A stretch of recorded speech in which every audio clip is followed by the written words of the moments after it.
여러분이 먹고 살 만큼의 월급을 받으며 매일 휴대폰과 TV 앞에서 살고 있다면 간절함은 절대 만들어지지 않습니다. 왜냐하면 안녕하세요, 부자마인드입니다. 여러분들은 부자가 되고 싶나요? 아니면 지금의 삶에 만족스럽나요? 과거에 저는 지금의 삶에 만족하고 지금처럼 쭉 살았으면 했습니다. 하지만 지금은 부자가 되고 싶은 사람 중에 한 명입니다. 그리고 부자가 되려면 무엇을 해야 하고, 무엇을 사야 하고, 어떻게 살아야 하는지 끊임없이 공부하고 있습니다. 지금의 삶에 만족하는 사람과 부자가 되기 위해 열심히 노력하는 사람 중에 여러분들은 어떤 사람이 되고 싶나요? 월급쟁이라면 대부분 부자가 되고 싶다고 생각할 겁니다. 그러나 단순히 부자가 되고 싶다 라고만 생각하는 사람은 퇴근 후에 절대 아무것도 하지 않습니다. 생각해 보세요. 여러분은 퇴근 후에 무엇을 하나요? 바로 핸드폰과 TV만 볼 뿐입니다. 정말 부자가 되고 싶은 사람은 퇴근 후에나 주말에 자기 개발을 위해 모든 시간을 보내곤 합니다. 부동산 공부라든지 주식 공부라든지 아니면 사업 공부 같은 생산적인 공부를 하면서 시간을 보냅니다. 여기서 중요한 것은 그런 공부를 해야 하는 생각을 어떻게 하느냐입니다. 대부분은 돈이 있어야 부동산 투자를 하고 주식 투자를 하지 라고 생각합니다. 제가 말하고자 하는 것은 투자가 아닙니다. 바로 공부입니다. 지금 공부하지 않으면 나중에 돈이 있을 때 투자를 하지 못합니다. 저축을 늘리고 공부를 해야 합니다. 제가 이렇게 말하면 무슨 공부를 해야 하죠? 무슨 책을 읽어야 하죠? 라고 대부분 질문합니다.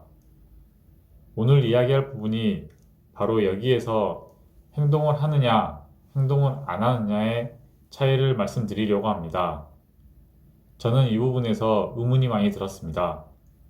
모든 같은 질문에서 시작했을 텐데 어떤 사람은 알아서 찾아서 공부하고 부자의 길로 가고 있죠.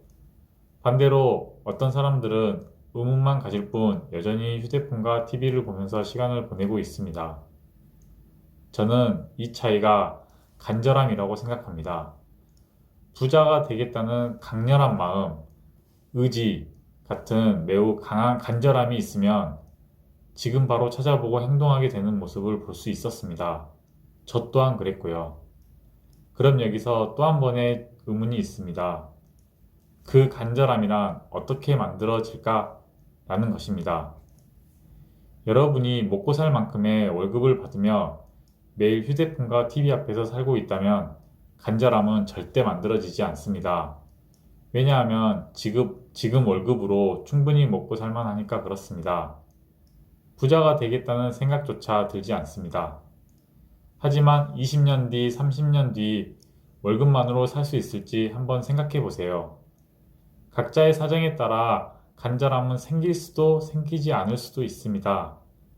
어떤 사람은 먹고 살 만한 월급을 받고 있지만 정말 부자가 되고 싶어서 열망이 간절한 사람, 또 다른 사람은 하루 벌어 하루 사는 정말 가난하지만 부자가 되고 싶은 간절함이 큰 사람, 본인이 처한 상황에 따라 또는 내 마음에 따라 이 간절함이 만들어집니다. 안타까운 점은 이 간절함이 생기지 않는 사람들이 대부분이라는 것입니다. 나는 정말 간절한데 부자가 되지 않는 이유가 무엇이죠? 라고 질문할 수 있습니다. 그렇다면 정말 간절한지 한번 생각해 보세요. 본인의 일에 최선을 다하고 있는지 아니면 부자가 되기 위해 본업 말고 다른 자기 개발을 하고 있는지 말입니다. 나는 정말 자기 개발과 본업에 최선을 다하고 있으나 앞날이 보이지 않는다면 그것은 방향이 잘못된 것입니다. 부자가 되는 공식은 정확히 존재하진 않지만 어느 정도 있는 것 같습니다. 여러분들이 정말 간절하다면 그 길이 보일 것입니다. 영상이 도움이 되셨다면 구독과 좋아요, 알림 설정까지 부탁드립니다. 감사합니다.